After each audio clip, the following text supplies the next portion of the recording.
what is solubility? First we'll see the definition. The amount of solute that dissolves in 100 grams of solvent. वो 100 grams of किसी भी solvent में जो amount है solute का, जो हम डाल के saturated solution बना दें at a particular temperature. ठीक है, पहले 1 चम्मच डाला, 2 डाला, 3 डाला, ऐसे करते करते we keep on adding spoons of solute. A stage will come when no more solute will dissolve. तो जितना dissolve हो गया है उस particular temperature में, वही उसकी solubility है. Now different substances dissolve to different extent. किसी का 5 spoons भी dissolve होके 6 spoon saturated हो जाएगा, किसी का 10 spoons dissolve हो जाएंगे. तो different substances have different solubilities. तो example देख लेते हैं. जो सोडियम क्लोराइड आपका नमक है और जो पोटेशियम नाइट्रेट है आपका नाइटर जो है, उन दोनों की जो solubility है, look at the difference. ये 100 ग्राम ऑफ वाटर में, और टेम्परेचर हमने ले लिया फिक्स कर दिया 40 डिग्री सेल्सियस पे. सो इन 100 gram of water at 40 degree Celsius sodium chloride dissolves only 36.5 gram, whereas potassium nitrate dissolves 63 grams respectively. That means solubility of potassium nitrate is far more than sodium chloride. Okay, so potassium nitrate की जो solubility है वो sodium chloride से बहुत ज़्यादा है. The solubility of a solute in a particular solvent at a given temperature is equivalent to the maximum number of grams of the solute necessary to saturate 100 grams of that solvent at that temperature. Same बात को हमने बस definition form में कह दिया कि एक given temperature पे 100 ग्राम ऑफ सॉल्वेंट को सैचुरेट करने के लिए जितना नंबर ऑफ ग्राम्स सॉल्यूट का लगेगा वही उसकी solubility है. Okay, A substance that has negligible solubility, बिल्कुल भी negligible solubility है, उसको हम क्या बोलेंगे? उसको हम बोलेंगे insoluble. So for example silver chloride, जो हमारा सिल्वर क्लोराइड है उसकी जो solubility है वो है, देखेंगे कितना, 0.0000015 ग्राम. तो एक तरह से बिल्कुल negligible है. ओके, बिल्कुल negligible, ना के बराबर. On the other hand अगर उसकी solubility थोड़ी सी हाई है नेग्लिजिबल से, तो उसको हम स्पेरिंगली सॉल्युबल बोलेंगे. एग्जाम्पल दिया है कैल्शियम हाइड्रोक्साइड जिसकी सॉल्युबिलिटी है 0.17 ग्राम. तो 0.0000015 से 0.17 जो है वो स्पेरिंगली सॉल्युबल हो जाता है और 0.00015 इनसॉल्युबल हो जाता है. ओके, और जो जिसकी हाई सॉल्युबिलिटी है, for example sodium chloride and potassium nitrate, उनको हम बोलते हैं soluble substance. Okay, now we'll see the factors affecting solubility. Solubility किन चीजों पे डिपेंड करती है? First of all, size of solute particle. जितना ज्यादा small size होगा, greater is its total surface area exposed to the solvent. Therefore, the greater is the solubility of the solute. जितना छोटा पार्टिकल होगा उतना ज्यादा soluble होगा, क्योंकि छोटे पार्टिकल का जो surface area है वो ज्यादा exposed है solvent के साथ, तो इसलिए उसको हम, वो साइज जो अगर छोटा होगा तब वो और इजीली सॉल्युबल हो जाएगा. बाकी स्टरिंग है, अगर आप उसको स्टर करते हैं तो आप क्या करें? आप कुछ नहीं करें, you are just increasing the rate of formation of solution by increasing the solvent and solute contact vigorously. आप कुछ नहीं करें, आप उसका कांटेक्ट बढ़ा रहे हैं. जब स्टरिंग कर रहे हैं तो आप सॉल्यूट और सॉल्वेंट पार्टिकल्स को एक दूसरे के साथ कांटेक्ट में ला रहे हैं, जिसकी वजह से वो अच्छे से डिसॉल्व हो रहा है. देन टेम्परेचर का इफेक्ट देखो गैसेस पे और लिक्विड पे और सॉलिड्स पे अलग अलग है. The solubility of gas decreases with the rise in temperature, हमें पढ़ के आए हैं, but the solubility of solid increases with the rise in temperature. तो सॉलिड्स के साथ टेम्परेचर और सॉल्युबिलिटी डायरेक्टली प्रोपोर्शनल है, और गैसेस के साथ टेम्परेचर और सॉल्युबिलिटी इनवर्सली प्रोपोर्शनल है. एग्जाम्पल देख लेंगे. Solubility of potassium nitrate in water is 20 degree पे 31.6 ग्राम्स है, और जबकि 60 डिग्री पे 108 ग्राम्स है. So when you are increasing the temperature, solubility is also increasing. हम आ जाते हैं एक solubility curve पर. This is very important and you have to draw this curve in your copy. This is known as solubility curve. ये actually line graph है जो हमने temperature और solubility के against ड्रॉ किया है. y एक्सिस पे solubility है, x एक्सिस पे टेम्परेचर है, and we see the effect of different compounds और the solubility of different compounds with relation to its temperature, कि टेम्परेचर के साथ सॉलिबिलिटी कैसे कैसे क्या करती है। इसमें कुछ नोटिस करोगे कि कुछ कुछ चीजें एकदम से शूट अप कर रही हैं, that means their solubility is increasing drastically with the increase in temperature. Okay, some things you will see that it is a stable kind, बहुत ज्यादा increase नहीं हो रहा, ठीक ठीक चल रहा है. Okay, some do not show much change, straight line आ रही है, कुछ में बहुत हल्का सा चेंज आ रहा है solubility में, किसी किसी की solubility पहले बढ़ रही है और उसके बाद कम हो रही है. Okay, तो ये सारे चेंजेस आपको स्टडी करने हैं, and will see how different compounds actually react on the increase of temperature. Sodium nitrate, potassium nitrate and potassium bromide. ठीक है, इसको हम ग्राफ में पढ़ेंगे, देखते हैं, विल सी. तो सोडियम नाइट्रेट देखेंगे, ये रहा सोडियम नाइट्रेट हमारा. Sodium nitrate, potassium nitrate and then potassium bromide. ये एक्चुअली क्या कर रहे हैं, ये सब इंक्रीज कर रहे हैं. दे show considerable increase in their solubility with rise in temperature. एक कंसिडरेबल इंक्रीज नजर आ रहा है हमें, जैसे जैसे टेम्परेचर बढ़ रहा है वैसे वैसे ये भी इंक्रीज कर रही है, इनकी सॉल्युबिलिटी भी इंक्रीज कर रही है. ठीक है, now we have already finished about these three, ये हमने खत्म कर दिया, ये potassium nitrate and potassium bromide. Now will see sodium chloride बहुत ही कम. Sodium chloride, the solubility of sodium chloride increases only a little, बहुत little बढ़ रही है, कोई ज्यादा चेंज नहीं है solubility में with increase in temperature. solubility of calcium sulfate, ये देखेंगे calcium sulfate के साथ क्या हो रहा है. calcium sulfate, hydrated calcium sulfate shows that there is a decrease after attaining a certain period. पहले increase हुआ थोड़ा सा और उसके बाद क्या हो गया, वो डिक्रीज हो गया. ओके, हल्का सा नीचे आ गया. और दूसरे एग्जाम्पल इसके क्या है ऐसे. so second examples or other examples of this kind is steric sulfate and slaked lime. तो ये आपको नाम भी याद कर रहे हैं. ठीक है, ये दोनों points you have to learn this point also, that किसके में कंसिडरेबल इंक्रीज होता है, किसके में ज्यादा इफेक्ट नहीं होता है, किसके में पहले इंक्रीज और डिक्रीज होता है. इसके सबके एग्जाम्पल्स आपको याद होने चाहिए. फिर आ जाता है हमारा एनोमैलस सॉल्युबिलिटी, वही जो कि पेक्यूलियर है, थोड़ी अलग है. Some salts whose solubility first increases then decreases with the rise in temperature is known as anomalous solubility. और example है आपका Glauber salt, that is Na2SO4.10 H2O, hydrated sodium sulfate, Glauber salt. Okay, 32.8 degree तक बढ़ता है, उसकी जो solubility है वो increase होती है और उसके बाद it falls slightly. रीजन क्या है, रीजन है Na2SO4.10 H2O is hydrous below 32.8 degree Celsius and anhydrous above it.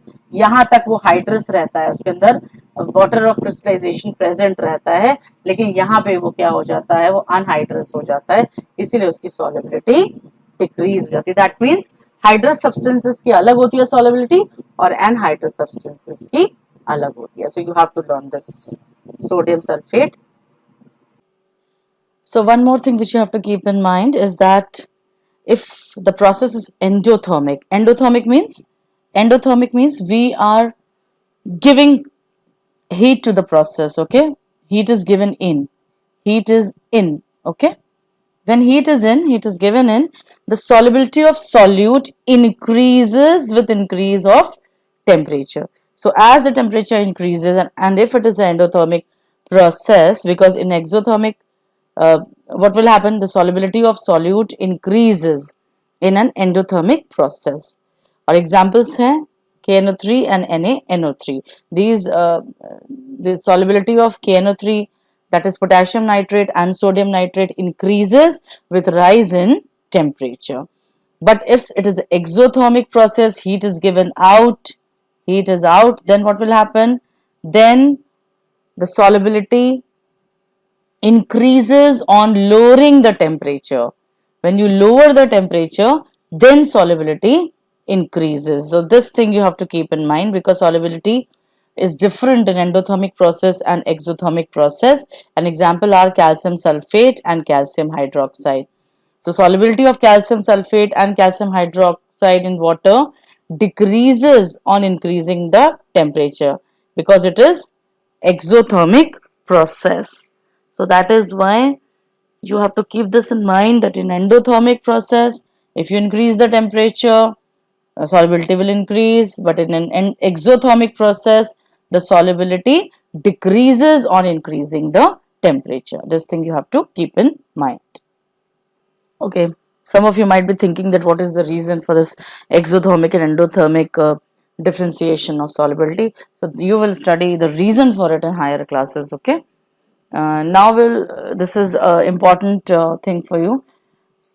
Solubility curves can be used. So this is one question you'll write in your copy, uses of solubility curves. So first, solubility curves determine the solubility of a substance at a particular temperature, जो उसका basic काम है.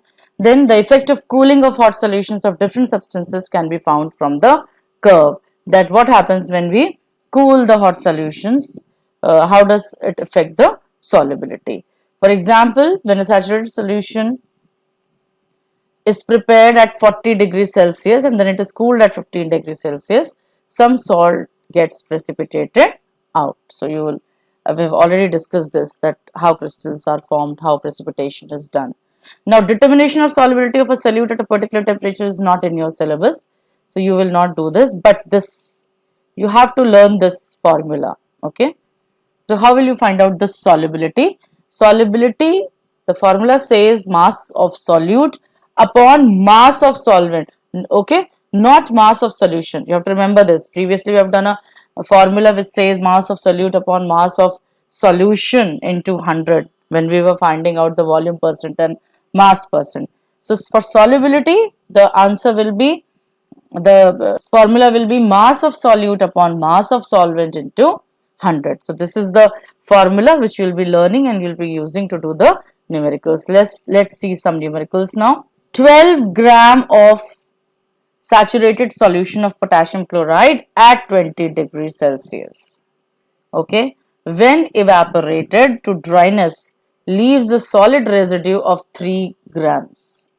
Calculate the solubility of potassium chloride. Now, okay, so this says that 12 gram of saturated solution of potassium chloride at 20 degrees Celsius when evaporated to dryness leaves a solid residue of 3 grams. That means total is 12 grams with water. When water is evaporated, only 3 grams is left. Then what is the weight of water? It will be 12 minus 3, that is 9. So 9 gram is water. So water is solvent, this is solute. So a formula says that you have to divide the solute by the solvent and multiply it by 100. So 9 gram of water dissolves 3 gram of solid. So 100 gram of water will dissolve. Then you have to put this formula, that is 3 upon 9 multiplied by 100, and thus you will get the answer. You can do this directly by putting the formula. Okay, mass of solute upon mass of solvent multiplied by 100. Let's see the another example. Now let's see this numerical.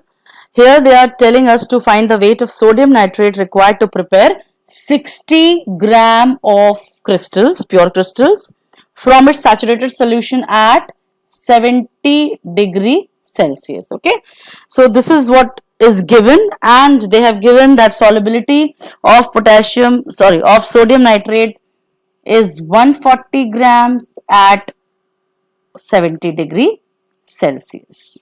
Okay, and 100 gram at 25 degree Celsius. So this is what is given in the numerical.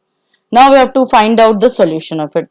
So what they are telling to find out कि कितना sodium nitrate हमें require होगा 60 ग्राम crystals बनाने के लिए. तो जो दिया है पहले उसमें से निकालेंगे। 140 ग्राम और 100 ग्राम क्रिस्टल्स, जो सॉलिबिलिटी है वो 140 ग्राम और 100 ग्राम्स है एट डिफरेंट टेम्परेचर। तो अगर हम 70 डिग्री सेल्सियस से 25 डिग्री सेल्सियस पे आएंगे तो 140 से सीधे जो हमारी सॉलिबिलिटी है वो 100 पे पहुंच जाएगी, यानी कि कितने क्रिस्टल्स बनेंगे हमारे, 40 ग्राम्स क्रिस्टल बनेंगे। ओके, हुआ क्या है, हमने टेम्परेचर बढ़ाया 70 डिग्री सेल्सियस तक लेके गए उसको। At 70 degree Celsius 140 gram is the solubility. That means 140 gram can be dissolved in at 70 degree Celsius. लेकिन जैसे ही उस टेम्परेचर को हम 70 डिग्री सेल्सियस से 25 डिग्री सेल्सियस पे लेके आए तो क्या हो गया, सॉलिबिलिटी डिक्रीज हो गई। और कितनी डिक्रीज हुई, 140 से कितनी आ गई, 100 आ गई। तो जो 100 था वो तो सॉलिबल रहेगा और जो 40 था वो क्या हो जाएगा, वो एज अ क्रिस्टल प्रेसिपिटेट हो जाएगा। तो इसलिए हम 140 से क्रिस्टल्स बना रहे हैं 40 ग्राम्स। तो अब ये हमें इतना, ये हमें डेटा हमें मिल चुका है that 40 grams of crystals, 40 grams of crystals are being made by 140 gram of sodium nitrate. तो 60 ग्राम कितने का बनेगा, फिर 60 ग्राम कितने का होगा, तो उसके लिए हमें क्या लगाना पड़ेगा, यूनिटरी मेथड लगाना पड़ेगा। तो it will be 140 upon 40 into 60. So answer will come as 210 grams. ठीक है, तो 1 ग्राम में कितना होगा, यहाँ पे ऐसे जिन बच्चों को यूनिटरी मेथड भी नहीं आता है, I'm going to explain it. 1 ग्राम में कितना होगा, 140 upon 40. तो 60 में कितना होगा, 140 upon 40 into 60. This is the way how you will find out the amount of sodium nitrate required to produce 60 gram of crystals. So these are some problems which you will be doing in your copy of solubility. Okay, so now next topic is effect of pressure and temperature on solubility of gases in water or liquid. So temperature we have already kind of studied that, you know, when we increase the temperature, solubility increases of liquid, but if you increase the temperature, solubility of gases decreases. Okay, so first we will see the effect of pressure on solubility of gases. This can be demonstrated or well explained by a law known as Henry's law, which states that an increase in pressure on the surface of water increases the solubility of gas in water. Let's see the definition. You have to learn the definition. At any given temperature, the mass of gas dissolved by a fixed volume of liquid is directly proportional to the pressure on the surface of the liquid, and this law is known as Henry's law. So let's see one image to understand this law. Okay, so here in this image you can see that in the first beaker, in the second beaker and in the third beaker, the amount of water is same. So you can see the amount of water is same in all the three beakers, but suppose the amount of gas which is to be dissolved in this water, the pressure of that gas is lowest in the first. You can see the molecules are very less here in this.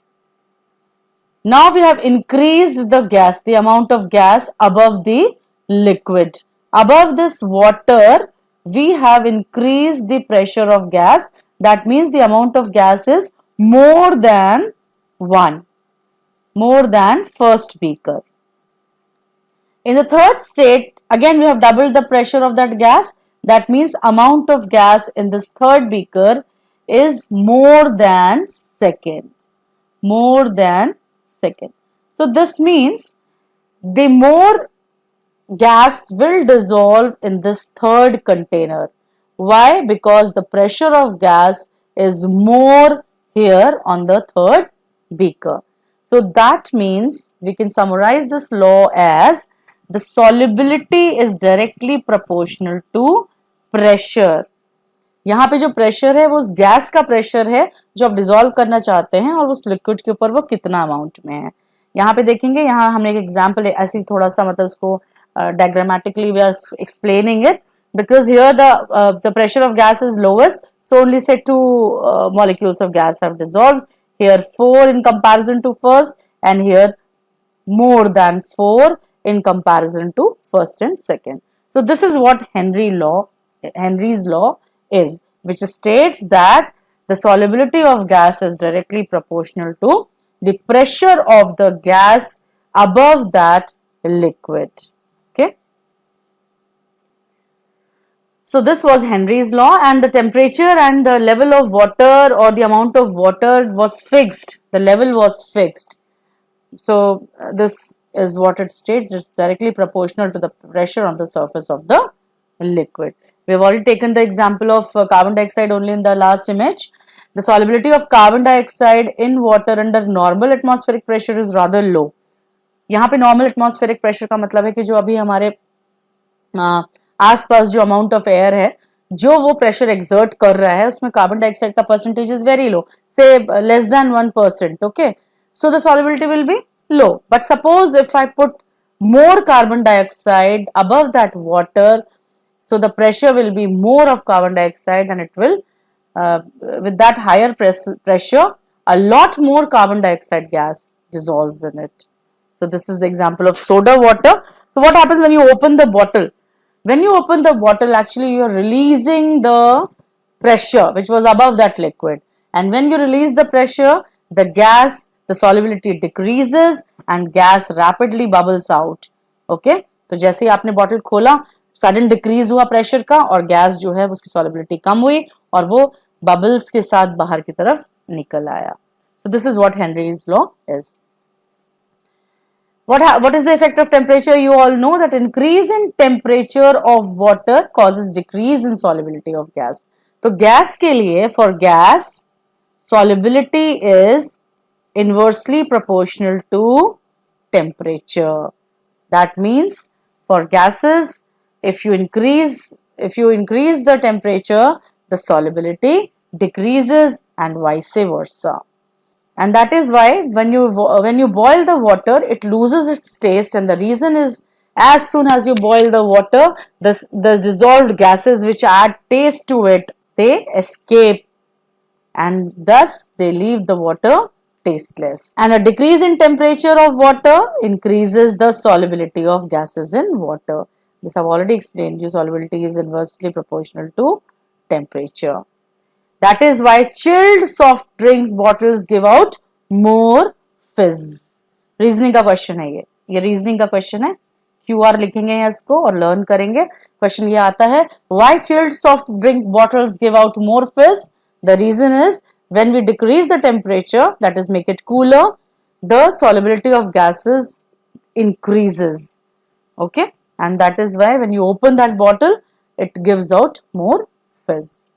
Now coming up to crystal and crystallization. What is a crystal? First we'll see the definition. A crystal is a homogeneous solid of definite geometrical shape.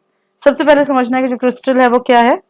उसका अपना एक particular shape है. Example आपका जो salt crystal है या आपका जो शुगर क्रिस्टल है, उसका जो शेप है वो क्या है. उसका जो शेप है वो क्यूबिक है. ओके, क्यूबिक शेप का है वो.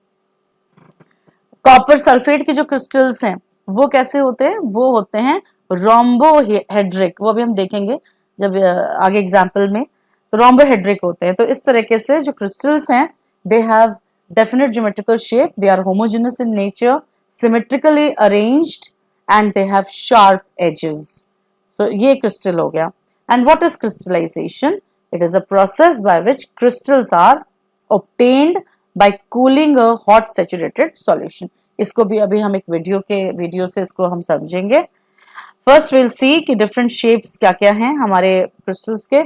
First is cubic. Example is NaCl. Look at the diagram, you will understand what is cubic crystal. So this is what cubic crystal is. तो आपका जो salt है, sugar है, वो cubic है. आपका copper sulfate is rhombohedric. आपका Fe, that is ferrous sulfate, is octahedral, and potassium nitrate is prismatic. आपको ये याद भी करने हैं, इनके diagrams भी आपको याद करने हैं और आपको इनके examples भी याद करने हैं. Examples of these crystals, it is important. In nature too, several crystals are formed, some of which are recovered from earth as minerals. Example, common salt, potassium nitrate, ruby, sapphire, जितने भी हमारे gems हैं, gemstones हैं, वो भी एक तरह से crystals ही हैं. Diamond is also a crystal which has a beautiful shape. In some cases, their beautiful colors are due to traces of water or impurities present in them. So, ruby, sapphire and diamond. Sometimes the beautiful colors of these crystals are due to some impurities or traces of water which are added to them or present in them. Example, they have given red color of ruby is due to a trace of mercury oxide. Actually, the red color of ruby is due to an element known as chromium. यहाँ पे correction है आपकी book में, ये misprint है. जो red color है वो chromium की वजह से है. Okay, the red color of ruby is due to chromium present in its crystal. Okay. In a laboratory, crystals may be obtained by the following methods: by cooling a hot saturated solution, by slowly evaporating a saturated solution, by cooling a fused mass, and by sublimation. Now this experiment is very very important. आपकी activity है ये. इसको आपको question की तरह लिखना है. How would you prepare large crystal of copper sulfate? So let's see. We'll see one video. So things we need is fishing one thread, then copper sulfate, pentahydrate and water. Now what we will do, we will take this copper sulfate and then we will add it in 200 ml of boiling water, and we keep on adding spoons of copper sulfate to it so that this solution becomes saturated. So we'll wait after 24 hours, we'll see a layer of crystals will be formed at the bottom of the beaker.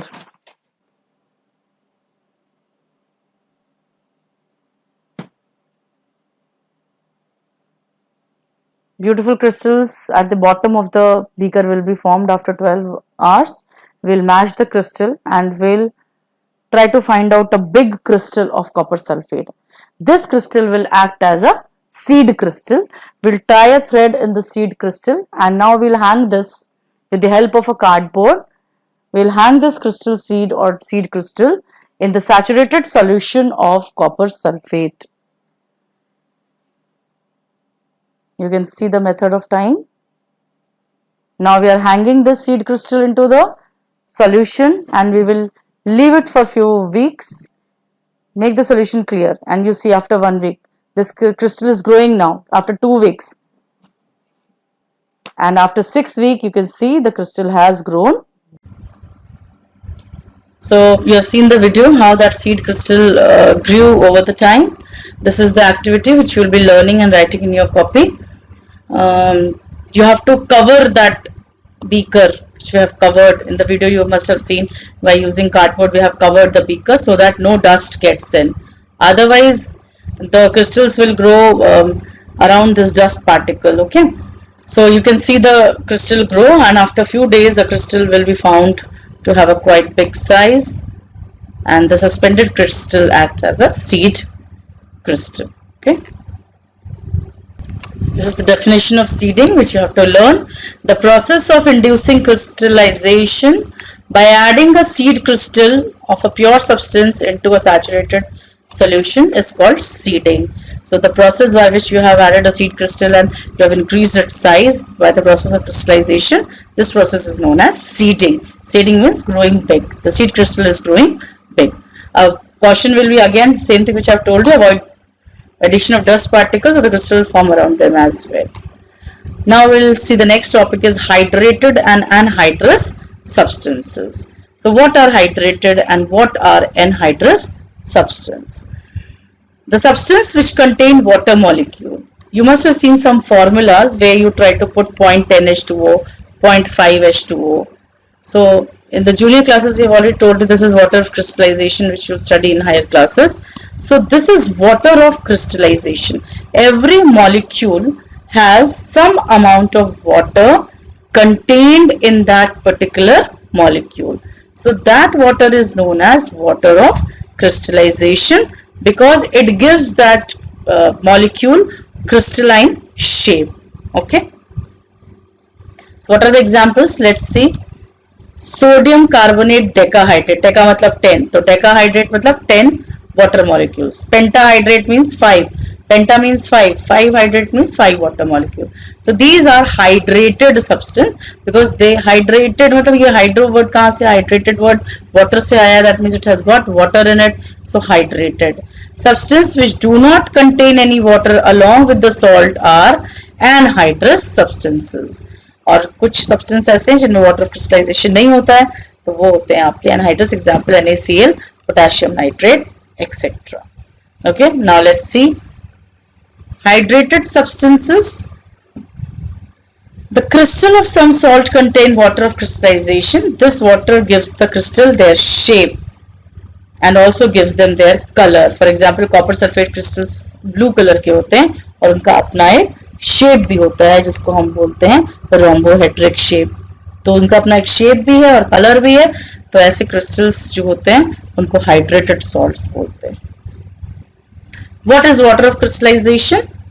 Again, the definite quantity of water which is combined with the molecule is known as water of crystallization, या दूसरा नाम है इसका water of hydration.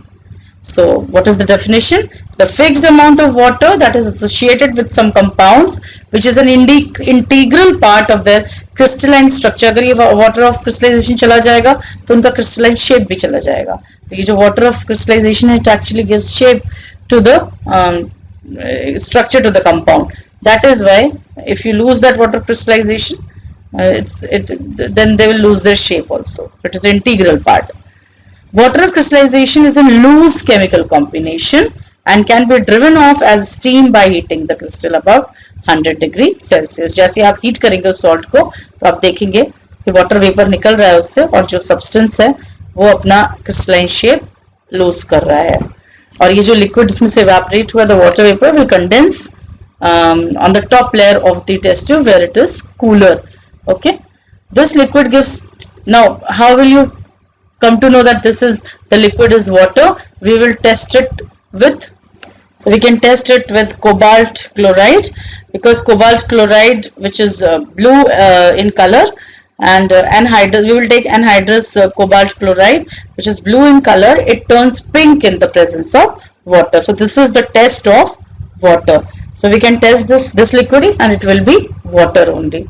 Now let's see one experiment. You have to take some powdered copper sulfate crystals in a clean dry test tube. You will take a dry test tube, you will take some copper sulfate crystals here and you will heat it. When you will heat it, you will see that the drop of colorless liquid it condenses on the cooler part of the test tube. When you will test this, you will come to know this is water, and the copper sulfate crystals lose their shape and lose their color also. So it becomes amorphous, that means non-crystalline. When this loses its crystalline shape, it becomes non-crystalline, and the term is amorphous, and water is also removed from it. So from hydrated it becomes anhydrous. When blue crystals of hydrated copper sulfate are heated in a test tube, they turn into white powder. और जैसे आप उस white powder में थोड़ा सा water के droplets डालेंगे, वो फिर से उसका जो color है वो blue हो जाएगा. ये हम lab में करेंगे. We'll do this experiment in the lab. Now this you have to learn. This whole table is very important. You will learn all the formulas given here along with their common name. And very important will be the water of crystallization 7, 5, 10. Okay, so please learn this table and write it in your copy also. During the preparation of crystal of a hydrated salt, we must be careful not to heat them too strongly in order to dry them. Otherwise, the product will be a dehydrated powder and not crystal. So, a lot of heating is not required. How to determine the water of crystallization? You will take a china dish and you will take some crystals and heat it above 100 degree Celsius. When the weight of the residue becomes constant, stop heating and weigh the dry substance. So weight of crystals at room temperature is suppose A gram. Weight of residue after heating becomes B gram. So what will be the water of crystallization? It will be A minus B gram. And percentage of water of crystallization multiplied by 100. ठीक है, तो A आपने crystal का wait था और B आपका जब उसको ड्राई कर दिया तब उसका वेट था, तो वाटर ऑफ क्रिस्टलाइजेशन कितना रहा? A minus B. It will be A minus B. What are anhydrous substances?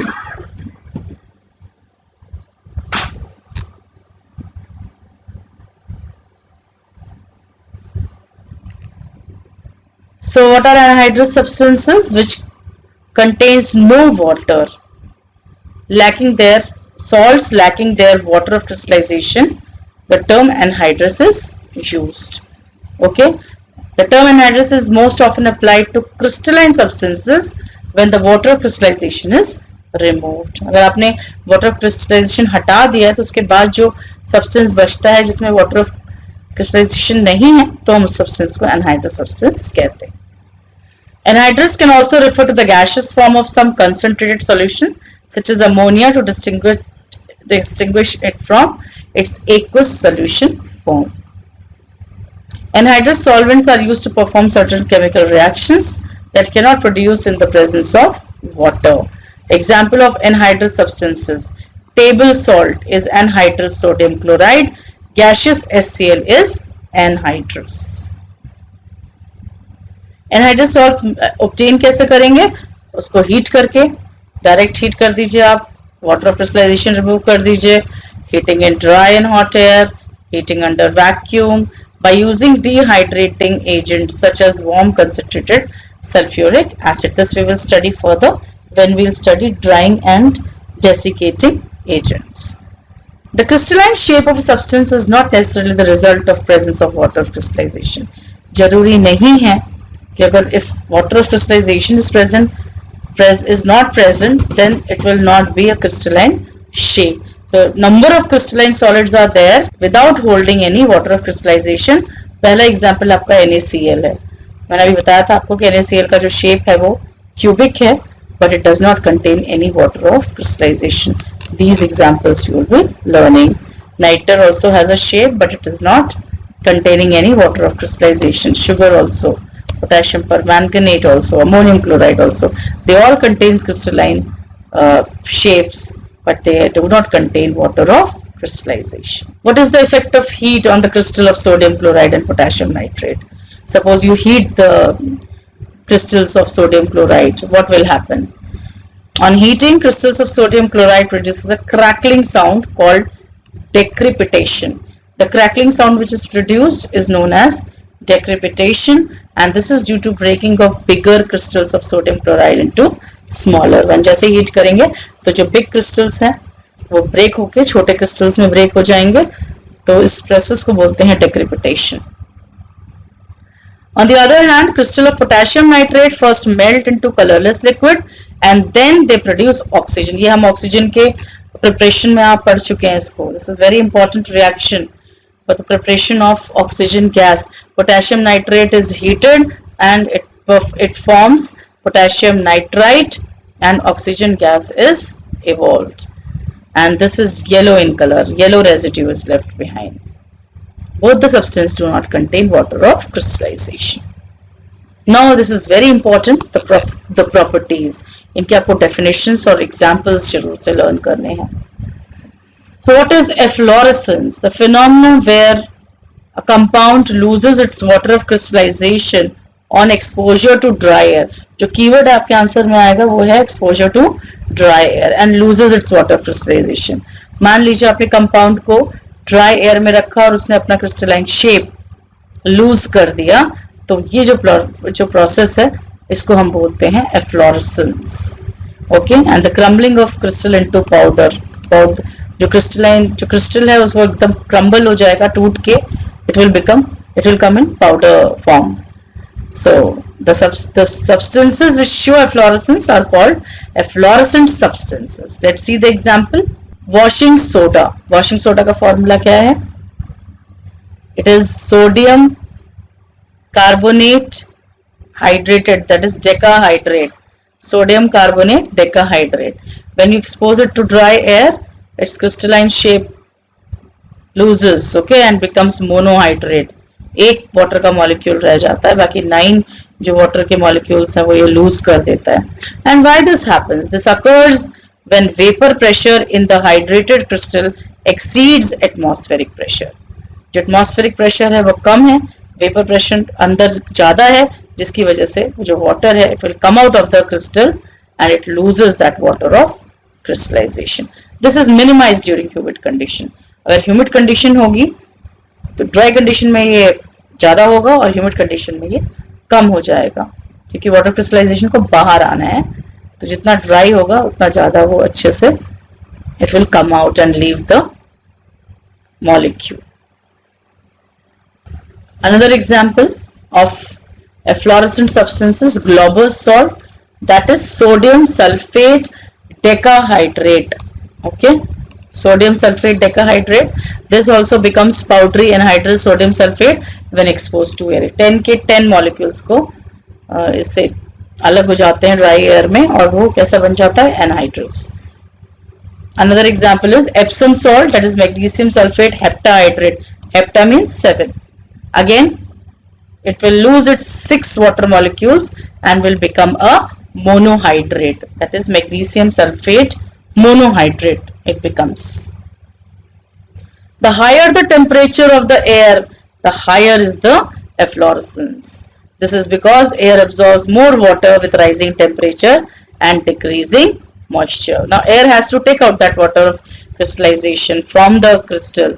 So if it is dry तो वो easily उस water को absorb कर लेगी, लेकिन अगर humid conditions है तो less absorption होगा. तो ये था efflorescence. Now second is deliquescence. Okay, so its second property is deliquescence. Certain water soluble substance when exposed to the atmosphere at ordinary temperature absorb moisture from the air. अब ये absorb कर रहा है, उसने अपना जो moisture था वो lose कर दिया था, ये absorb कर रहा है and becomes moist. Absorb करके moist हो जाता है and lose their crystalline form and ultimately dissolve in the absorbed water, forming a saturated solution.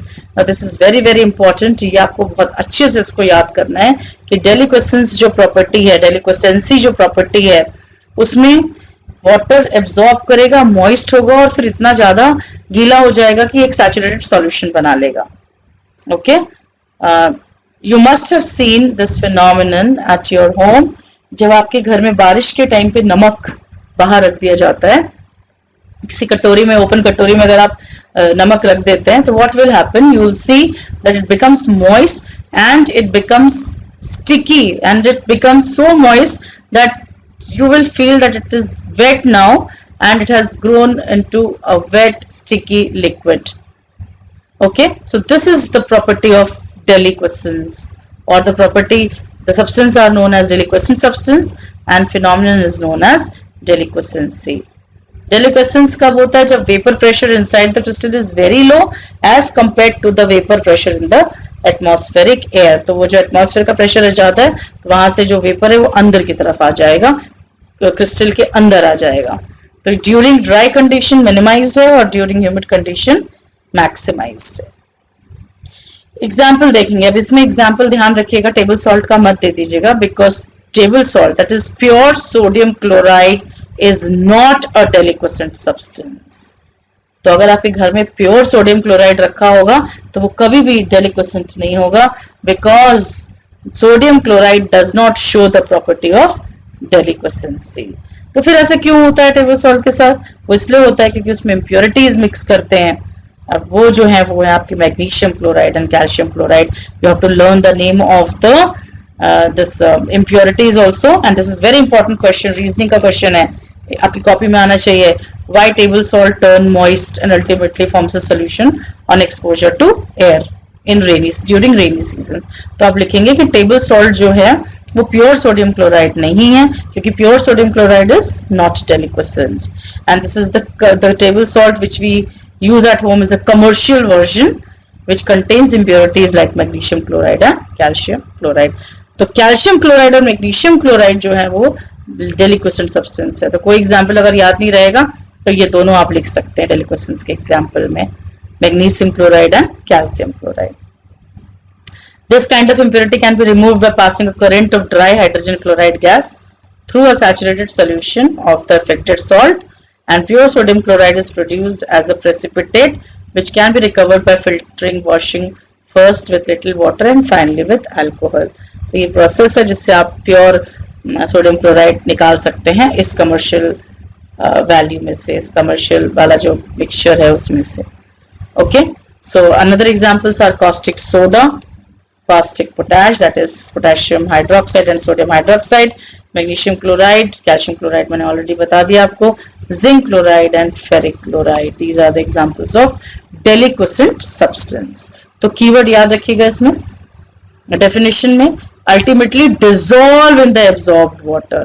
ये डिसॉल्व हो जाते हैं क्योंकि आगे जो डेफिनेशन हम पढ़ने वाले हैं जिसमें बस यही डिफरेंट है. Hygroscopy, what is hygroscopy? Certain substances absorb moisture from the atmosphere when they are exposed to it, but not enough to form solution. तो deliquescence और hygroscopic में एक ही difference है कि deliquescent substance will form solution, but this will absorb the moisture, but it will not form the solution. This is the only difference between hygroscopic substances and deliquescent substances. This phenomenon is known as hygroscopy. Example: concentrated sulfuric acid, phosphorus pentaoxide, quicklime and silica gel, etc.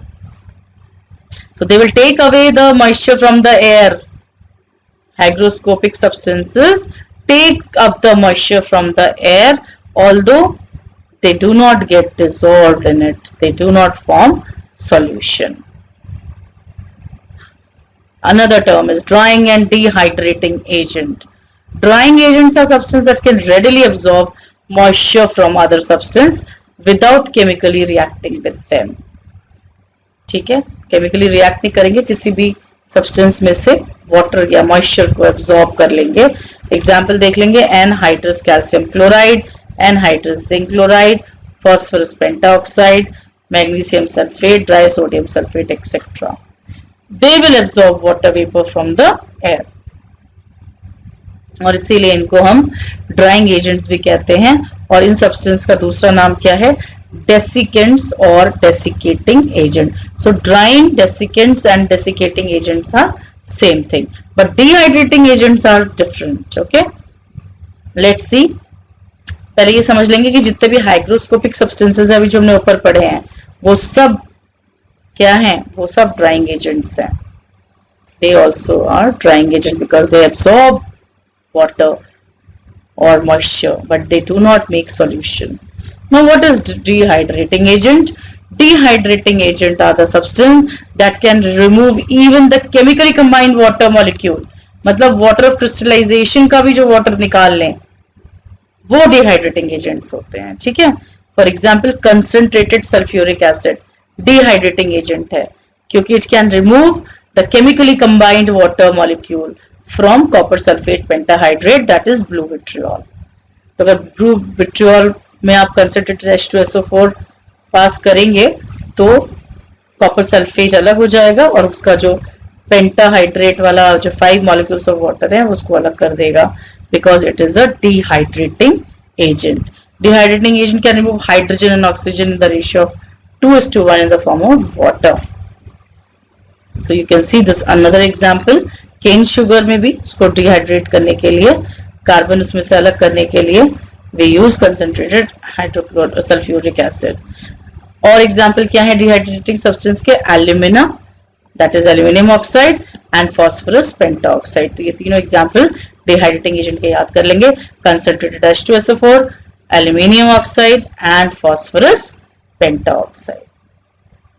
Gases को कैसे dry करेंगे? Gases are dried by passing through the concentrated sulfuric acid because concentrated sulfuric acid has a strong affinity for water. Affinity means liking for water, so it easily extracts water from many substances. These are some diagrams of drying bottles. जिसमें concentrated sulphuric acid पड़ा हुआ है। एक इस तरह की bottle होती है, इसको ड्राइंग टावर कहते हैं। ये ड्राइंग बॉटल है, ये ड्राइंग बॉटल है, this is drawing tower, this is YouTube drawing bottle and this is drawing bulb. All are filled with concentrated sulfuric acid. Concentrated sulfuric acid is used to dry gases which are acidic in nature. Please remember, this is very important. You cannot dry a gas which is basic in nature because acid base मिलके neutralize हो जाएंगे. तो concentrated sulfuric acid is used when the gas is acidic in nature, like hydrogen chloride gas. Passing them through a drying tower or a tube containing quicklime or anhydrous sodium sulfate. A drying bulb containing anhydrous calcium chloride. अब ये वाला बहुत important point है, इसको लिख के learn करेंगे. Quick lime being basic in nature is suitable for drawing NH3. अब अमोनिया जो बेसिक गैस है, ammonia is a basic gas. अब इस गैस को ड्राई करने के लिए आप कंसंट्रेटेड सल्फ्यूरिक एसिड नहीं यूज कर सकते क्योंकि एसिड बेस न्यूट्रलाइजेशन हो जाएगा. तो यहाँ पे हम क्या यूज करेंगे, यहाँ पे हम यूज करेंगे quick lime, that is calcium oxide. So calcium oxide, that is quicklime, will be used to dry this basic gas ammonia. तो कई बार एग्जाम में क्वेश्चन आता है which gas which substance you will use to dry ammonia gas. Okay, so you will write quicklime because basic gas will not react with base. Liquid कैसे dry करेंगे? Liquids are dried by keeping them overnight over anhydrous sodium sulphate और magnesium sulphate और calcium chloride at a room temperature. The solid is then removed by filtration. Solids are dried by spreading them on a watch glass or a dish and keeping it in a desiccator for some days. ये होता है desiccator. ये नीचे इसमें anhydrous calcium chloride रखा हुआ है, ठीक है, और यहाँ पे ये होल है जिससे ये इसका जो भी वाटर ऑफ क्रिस्टलाइजेशन है या जो वाटर है, जो मॉइस्चर है, सॉरी जो मॉइस्चर है, that will be absorb by anhydrous calcium chloride. और इसके अंदर जो भी चीज रखी होगी वो कैसी हो जाएगी? It will become dry. What is a desiccator? It is an airtight glass vessel with suitable drying agent like anhydrous calcium chloride placed at the bottom. It is used for drying the solid placed in it. बहुत important question है ये, difference between drying agent and dehydrating agent. पहला point आप सबको पता है, it removes moisture, it removes chemically combined elements, the ratio of 2:1 to form water. They are used to dry gases like chlorine, sulfur dioxide, hydrogen chloride, etc. They are used in desiccator to keep substance dry. They prepare substances like carbon monoxide, sugar, charcoal, etc. You can see here, यहाँ पे concentrated H2SO4 ने water remove कर दिया है और साथ में क्या बना दिया है? Carbon monoxide and sugar charcoal बना दिया है. तो manufacture of sugar charcoal and carbon monoxide also, because it removes the water in the ratio 2:1 hydrogen and oxygen to form water. They represent physical change. यहाँ पे सिर्फ physical change हो रहा है क्योंकि सिर्फ ड्राई कर रहे हैं, मॉइस्चर को रिमूव कर रहे हैं. यहाँ पे केमिकल चेंज हो रहा है क्योंकि न्यू सब्सटेंसेस फॉर्म. तो ये तीनों बहुत इंपॉर्टेंट पॉइंट्स हैं जो आपको डिफरेंस याद कर रहे हैं और इनके examples. You have to learn the example also. Concentrated sulphuric acid alumina, और एक और हमने आपको बताया था phosphorus penta oxide, that is P2O5. वो भी आपका यहाँ एग्जाम्पल में आ सकता है. और फॉस्फोरस पेंटा ऑक्साइड जो है वो ड्राइंग एजेंट भी है, उसका एग्जाम्पल यहाँ पे भी दिया हुआ है. Fused calcium chloride, calcium oxide, concentrated sulphuric acid. So concentrated sulphuric acid दोनों में है, फॉस्फोरस पेंटा ऑक्साइड भी दोनों में है, तो इजी रहेगा आपको. वो डिहाइड्रेटिंग एजेंट भी है और ड्राइंग एजेंट भी है. Okay, Okay, now we'll start the next topic that is very important, soft and hard water. Water is said to be soft if it readily forms lather with soap, froth formation. झाग अगर जल्दी से बन जाता है, अच्छे से बनता है, so that is known as soft water. Pure water, which is good for drinking, contains sodium salt and which gives lather with soap. Okay, जिसमें भी sodium salt होगा तो it can easily lather, so it is soft water. Such a water sample is called soft water and suitable for use. Distilled water and rainwater are the example of soft water. Soft water are distilled water and rainwater. But water is said to be hard when it does not readily form lather with soap. और इसका उल्टा हो जाएगा. If it is not forming lather with soap, then it is known as hard water. Now, what is the cause of this hardness? See, water is passing from the rivers, from springs, from wells, and all these things contain some dissolved mineral matter. So, when the water is passing, these calcium and magnesium ions, they get dissolved in water, and thus water gets hard. So, if it is hydrogen carbonate and sulfates or chlorides of calcium and magnesium, the water gets hard. So look at the figure 3.14. If water is soft, and we have come to know which is soft water, rainwater. Examples of soft water is rainwater. So if it is rainwater, many suds means a lot of froth formed with soap and water. But if it is river water, and this is misprint here, this is not rainwater, this is river water. If you take liquid soap with river water, then it will form few suds, means very few lather will be formed. And why is this hardness of water? This hardness of water is due to the presence of, ये बहुत important है, ये आपको learn करना है, presence of bicarbonates, chlorides or sulfates. Bicarbonate, that is SCO3 minus, bicarbonate, okay. Then sulfates, and then chlorides with calcium and magnesium, okay. When calcium and magnesium react with any of the three anions, if this kind of impurity is present or salt is present, then the water is said to be hard. How this hardness comes in water? When water flows over beds of limestone and dolomite. So limestone is calcium carbonate and dolomite is magnesium carbonate.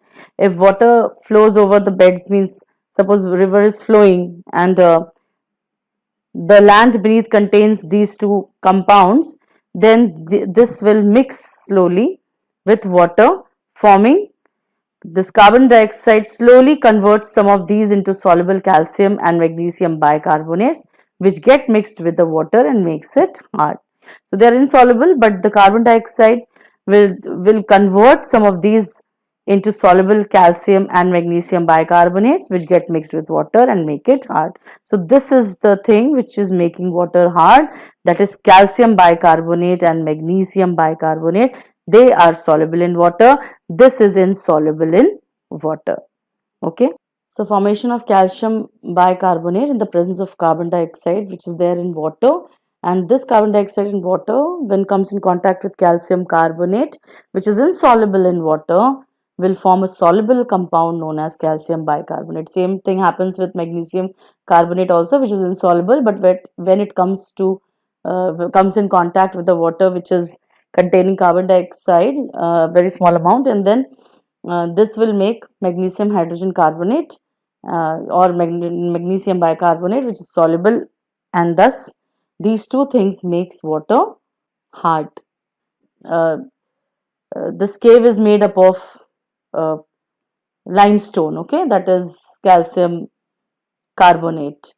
Now this limestone, so from the cracks of the rock, water will seep down and drop by drop it will fall on the surface of the cave.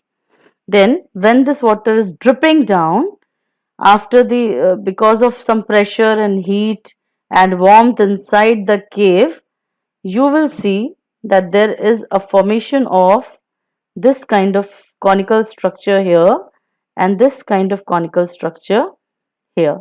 So the one which is dropping down from the ceiling or from the roof is known as stalactite, and the one which is growing upward from the floor of the cave is known as stalagmite. Although the composition is same, it is same, only the position is different.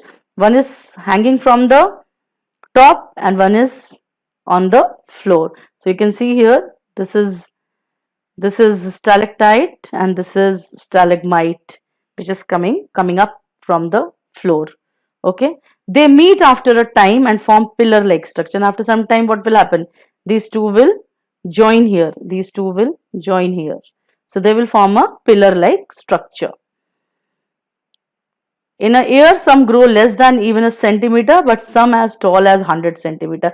So depending upon the dripping of this water which is dripping contain dissolved calcium hydrogen carbonate. Okay, calcium hydrogen carbonate is dissolved in the water which is dripping, and then because of the pressure and warmth inside the cave, it will form calcium carbonate, and then this kind of structure you will see of calcium carbonate. This is calcium carbonate structure. If water flows over beds of gypsum, that is calcium sulfate, the hydrated calcium sulfate, a little bit of gypsum get dissolved in water and makes it hard. So calcium sulfate also, when mixed with water, then it makes it hard. There are two types of hardness. First is temporary and other is permanent. Let's see what is temporary hardness. Water that contains only hydrogen carbonate of calcium and magnesium is called temporarily hard water, जिसमें सिर्फ क्या होगा, hydrogen carbonate होगा, ये देखिए, only this, then it is known as temporary hard water.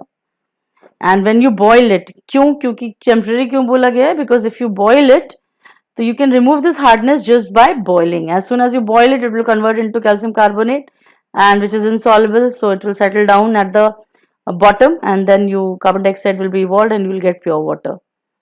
Okay, so this way, magnesium hydrogen carbonate also will give you magnesium carbonate which is insoluble, and then they can be removed of water by the formation of insoluble calcium carbonate and magnesium carbonate. और filtration कर देंगे तो बस residue में बच जाएंगे and water becomes soft. तो अगर हाइड्रोजन कार्बोनेट मिक्स्ड होगा तो आपका टेम्पररी हार्डनेस है, लेकिन अगर सल्फेट्स एंड क्लोराइड्स है कैल्शियम और मैग्नीशियम के तो परमानेंट हार्ड वाटर हो जाएगा, and this can not be removed by boiling. The removing of temporary hardness of water by boiling is however not practical method because it is costly and slow. What is the advantage of hard water?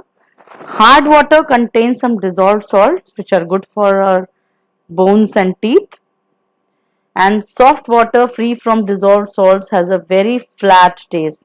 So soft water does not taste good, but hard water tastes good because hard water is tasty due to dissolved salts and minerals in it. So hard water is therefore used in the preparation of beverages and wines, drinks and wines. Then calcium and magnesium salt present in small amount in hard water are essential for the growth of bones and teeth. This you can write the question in your copy, that what are the advantages of hard water. And then hard water checks the poisoning of water by lead pipes. When these pipes are used for carrying water, some lead salt dissolves in water to make it poisonous. But calcium sulfate, which is present in hard water, forms insoluble lead sulfate in the form of a layer inside the lead pipe, and this checks the lead poisoning. अगर normal soft water आप डालेंगे lead pipes में तो lead जो lead है वो dissolve हो जाएगा वाटर में, and lead makes water poisonous.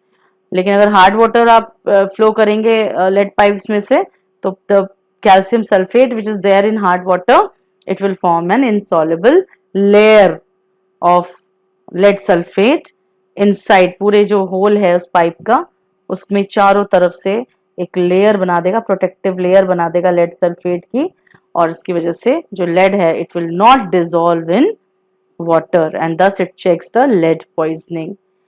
What are the disadvantages of hot water? Hard water is not suitable for producing steam. अगर आपको steam produce करनी है boilers में, बड़ी बड़ी machineries में, तो that is not good. Why? Because it will again because it contains salts, so it will make a layer inside the walls of the tubes, and thus जो boiler है वो धीरे धीरे उसमें scale deposit होता रहेगा. ये देखिए यहाँ पे कम स्केल है और यहाँ पे बहुत ज्यादा स्केल डिपॉजिट हो गया, तो नैरो होता जा रहा है पाइप, तो वो ब्लास्ट होने के और उसको फटने का जो डर है बॉयलर का वो बढ़ जाता है, क्योंकि उसमें स्टीम जो है बहुत कम जगह से प्रेशर से निकलने लगती है because of this narrowing. Okay, So steam is usually made in boiler, which are made up of a number of narrow copper tubes surrounded by fire. As the cold water enters these tubes, it is immediately changed into steam. अगर dissolved salts होंगे उसमें तो incapable of changing into vapor and gets deposited on the inner wall of the tubes. This goes on and thus making the bore of the tube narrower and narrower. जिसका diameter है उस tube का वो narrow होता चला जाता है क्योंकि उसमें scale जमता रहता है. And as a result, less water flows through the tube at one time and less steam is produced. And when the bore of the tube becomes very narrow, the pressure of the steam increases so much that at times the boiler itself burst. Boiler burst हो जाता है. तो इस तरीके से बहुत ही ज़्यादा dangerous है ये अगर हार्ड वाटर आप बॉयलर्स में यूज़ करते हैं. और उसको हम बॉयलर स्केल बोलते हैं. जो अंदर स्केल हो रहा है उसको हम बॉयलर स्केल बोलते हैं.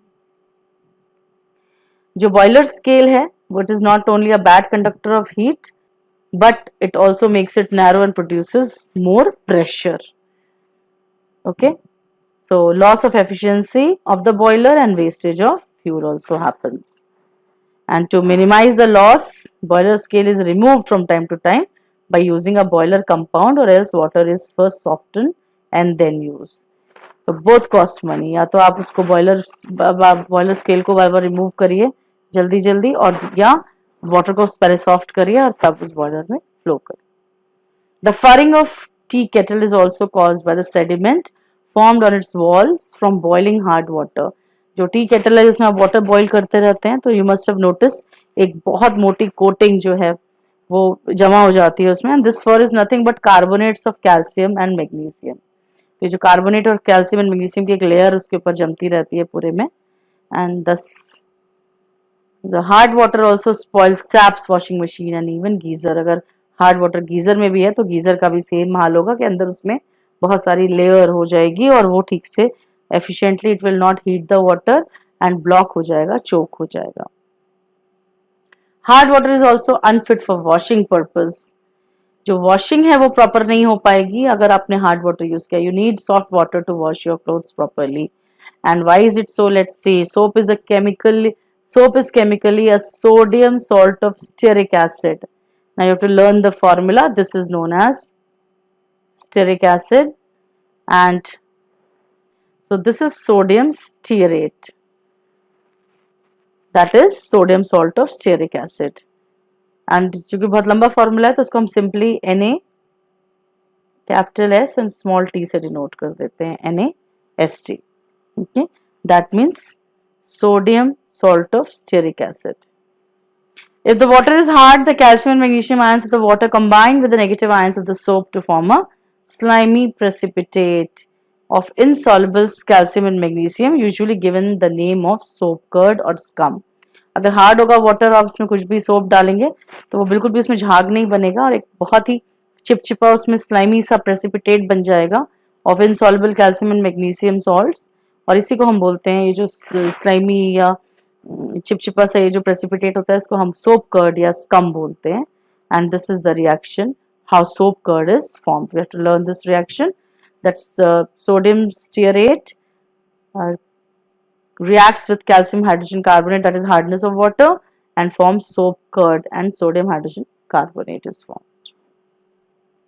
The formation of soap curd will go on as long as there are calcium and magnesium ions present. जब तक calcium and magnesium ion present है तब तक ये चलता रहेगा. तो आपको बार बार उसमें सोप डालना ही पड़ता जाएगा. जब तक आप सोप डालते रहेंगे वो स्कम बनता रहेगा. Till then no soap lather will be formed and cleaning of cloth or body will not be possible. Moreover, these precipitate are difficult to wash out from the fabric also. They also stick to the cloth also. This soap curd sticks to the fabric, and thus because they are insoluble in water, you don't have anything to wash it. So they make the cloth also, the rusty spots will come if iron is present, and otherwise very sticky substance. You will get a layer of that sticky substance, slimy substance on the cloth also. But this difficulty has been solved by synthetic detergents. Now companies have created synthetic detergents जो आप use करते हैं, Surf and all. तो ये जो हैं ये आपके सिंथेटिक डिटर्जेंट्स हैं. They are used in place of soap in domestic and laundry work, and they are made by sulfonating some higher alkenes with sulfuric acid and then converting them into the sodium salts by caustic soda. These sodium salts are called detergents. So detergents क्या हैं? So you just have to learn this, that what is how is the detergent made by sulfonating some higher alkenes with sulfuric acid and then converting them into the sodium salt by caustic soda. Okay. What it is all about, this you'll study in higher classes.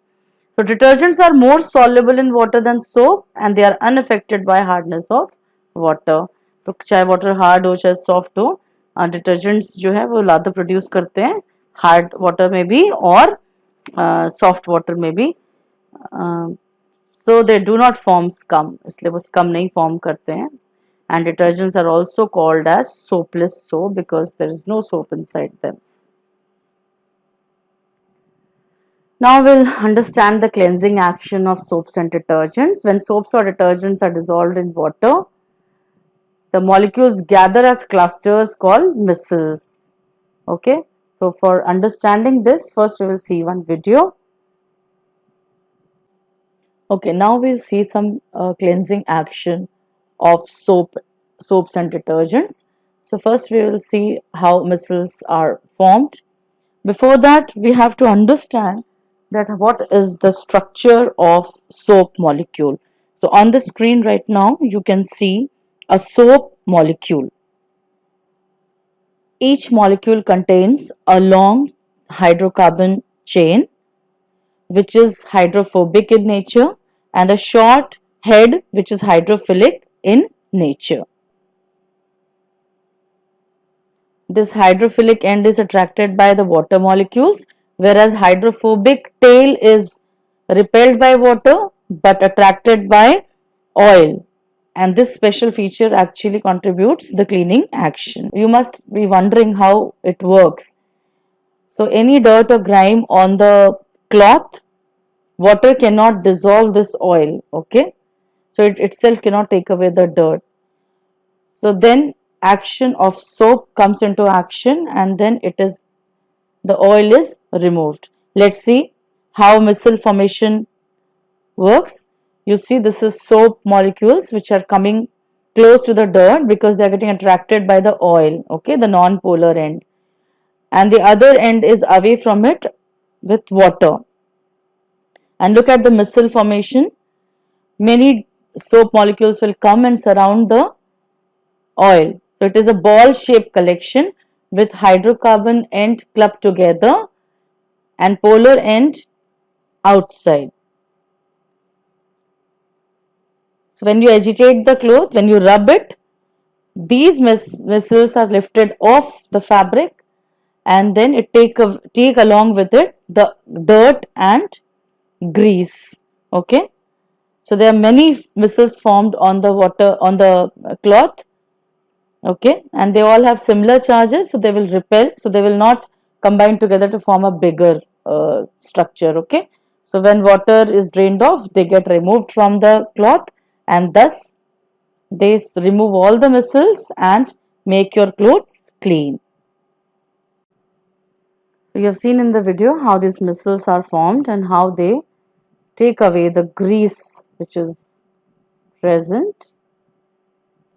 So these are the diagrams and you have to understand this, and this is very important question. So you have to learn this, write it in the copy, cleansing action of soaps and detergents. Okay. Now removal of hardness. How will we remove the hardness of water? First method, we will remove the temporary hardness. We have already told you that how to remove the temporary hardness by boiling. And what is temporary hardness?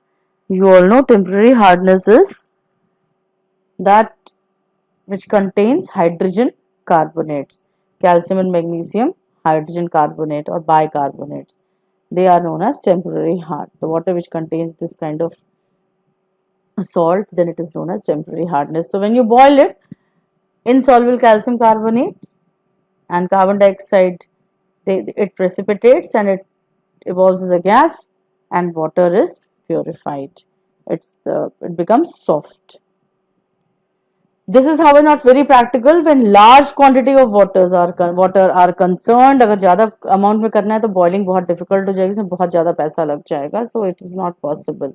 So for water, to practical method will be to add calculated quantity of slaked lime. Now this is known as Clark's process. बहुत important है, नाम से आ जाता है. How will you remove the hardness of water by Clark's process? और question comes, what is Clark's process? तो important है, question है, इसको आप अपनी कॉपी में करेंगे और इसके सारे जो रिएक्शंस हैं बहुत इंपॉर्टेंट है, इसको लर्न करेंगे. तो क्लार्क्स प्रोसेस क्या है? Addition of lime, slaked lime. Okay, slaked lime इसमें हम ऐड कर देंगे, दैट इज कैल्शियम हाइड्रोक्साइड. ये इसकी कैलकुलेटेड क्वांटिटी हम ऐड करेंगे. तो आपको पता है कि टेम्पररी हार्डनेस रिमूव कर रहे हैं हम क्लार्क्स प्रोसेस से. टेम्पररी हार्डनेस में ये चीज होती है, तो ये आपने याद कर लिया. आपको ये पता है क्लार्क्स प्रोसेस में लाइम ऐड करते हैं, तो आपको रिएक्टेंट्स दोनों पता है कि क्या रिएक्ट होंगे. And then in both the cases you will see the formation of carbonates. So here both the carbonates will form, that is magnesium carbonate also and calcium carbonate also, and water. और यहाँ पे सिर्फ calcium carbonate. तो बहुत easy है learn करने में. आपको दोनों रिएक्टेंट्स पता है क्योंकि एक टेम्पररी हार्डनेस के लिए है. Second method is by adding of washing soda. Washing soda का फॉर्मूला आपको पता होना चाहिए, दैट इज सोडियम कार्बोनेट. तो वॉशिंग सोडा, और आपको ये पता है कि टेम्पररी हार्डनेस किस चीज से होती है, तो आपको रिएक्टेंट्स दोनों पता है. फिर उसमें सेम चीज बनेगी, दैट इज कार्बोनेट्स बनेंगे, कैल्शियम कार्बोनेट, मैग्नीशियम कार्बोनेट, लेकिन इसके साथ बनेगा आपका sodium hydrogen carbonate and sodium hydrogen carbonate. दोनों में ही सोडियम हाइड्रोजन कार्बोनेट बनेगा. तो this is by the addition of washing soda. Then permanent hard, ये तो आपके हो गए टेम्पररी हार्डनेस रिमूव करने के लिए. Now how will you remove permanent hardness? To remove permanent hardness of water, it is treated with calculated quantity of soda ash. Soda ash मतलब sodium carbonate. Okay, तो उसमें calculated quantity of soda ash हम add कर देंगे और उसकी वजह से तो soda ash and washing soda are, you can see the formulas are same, that is sodium carbonate, but only difference is this is anhydrous and washing soda is hydrated. Okay, it contains water of crystallization, whereas soda ash is anhydrous. तो दोनों ही काम करेंगे, दोनों reactions में.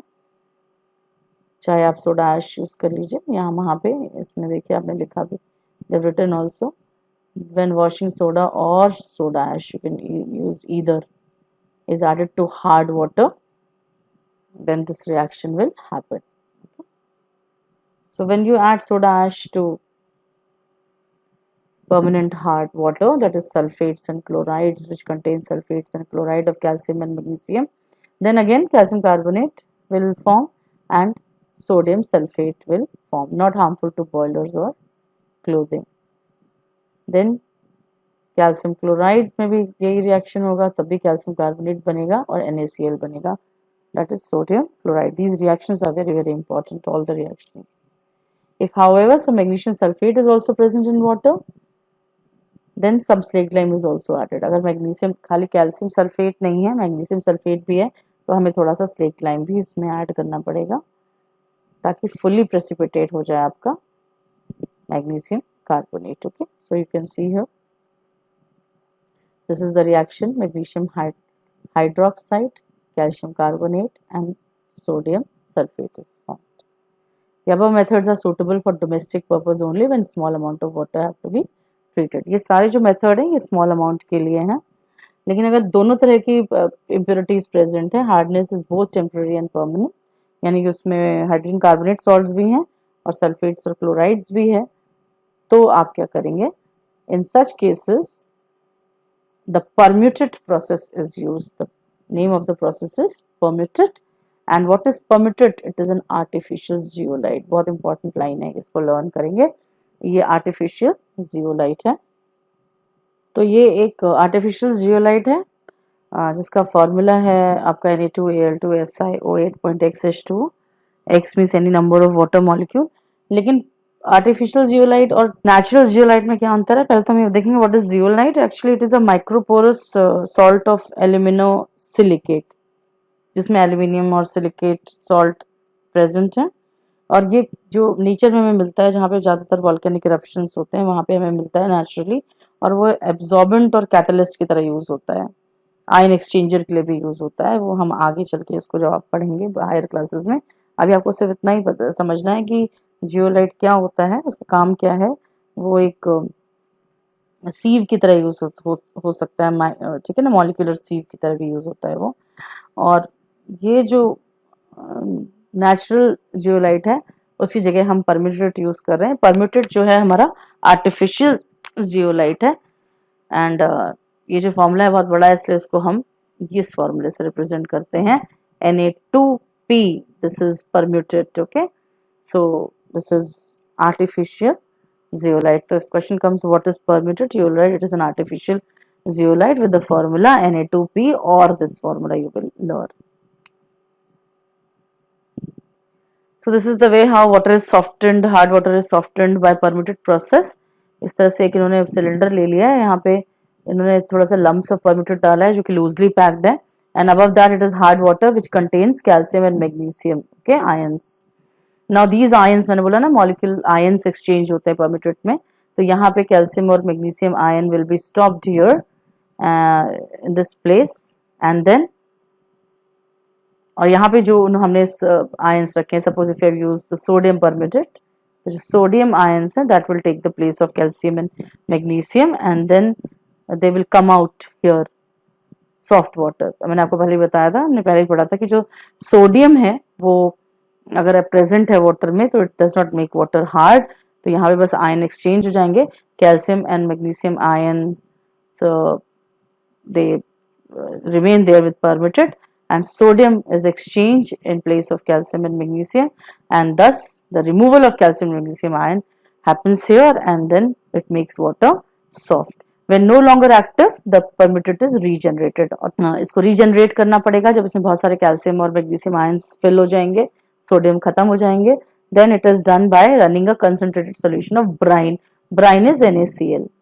नमक का पानी को हम ब्राइन बोलते हैं, तो NaCl के पानी को, नमकीन पानी को हम इसमें से पास करेंगे, and that should be very concentrated, बहुत ज़्यादा उसमें सॉल्ट होना चाहिए, and then and over it and removing the calcium chloride formed by repeated washing. तो NaCl डाल देंगे और कैल्शियम क्लोराइड को वॉश करके इसको रीजनरेट कर देंगे, and this is the reaction which takes place. This is the regeneration reaction of permuted. Zeolite is a natural formed mineral, यहाँ हमने दिया भी है, it's a natural formed mineral found in abundance in large deposits of volcano tuff. They can easily be dried, so they can be used for ion exchange. They can hold the ions, okay, in the free form. Softening hard water using ion exchange resins. For laundries and boilers, water softened by the permitted process is quite satisfactory. बड़ी बड़ी जगहों के लिए आप इस तरह से इस प्रोसेस को यूज कर सकते हैं. And for scientific purposes, even the presence of positive sodium ion and negative bicarbonate and sulfate ion is also not desirable. So to remove these ions, water is passed through synthetically prepared cations and anions exchange resins one by one. Suppose you got the water which contains sodium ions, okay, or bicarbonate ions. But if you need this water for scientific purpose, then you don't need these ions as well. So what will happen? We will prepare an artificial resin kind of thing, which ऐसे समझ लीजिए कि they are high molecular polymers, बहुत सारे molecules मिलके एक polymer chain बनाता है, and then they are known as synthetic resins. Natural resins भी होते हैं जो हमारे नेचर बनाता है, बट ये जो resins है इसको हम इस तरह से प्रिपेयर करते हैं that they can be used as they take the ions, okay, they take the ions, the positive ion resin अलग बनता है, negative ion resin अलग बनता है, and then to remove these ions, water is passed through synthetically prepared cation and anion exchange resin one by one, and the sodium ions are replaced by H plus ions and HCO3, and sulfate ions by hydroxide ion, and the water gets completely deionized. और फिर water में किसी भी तरीके के कोई भी ionise particle नहीं रहेंगे, और फिर आप उसको साइंटिफिक पर्पस के लिए यूज कर सकते हैं. Okay, so this way we finish the chapter. You just keep on looking for the video upload. If any interesting thing I would feel it is good for you, I'll be uploading it on the channel. Thank you.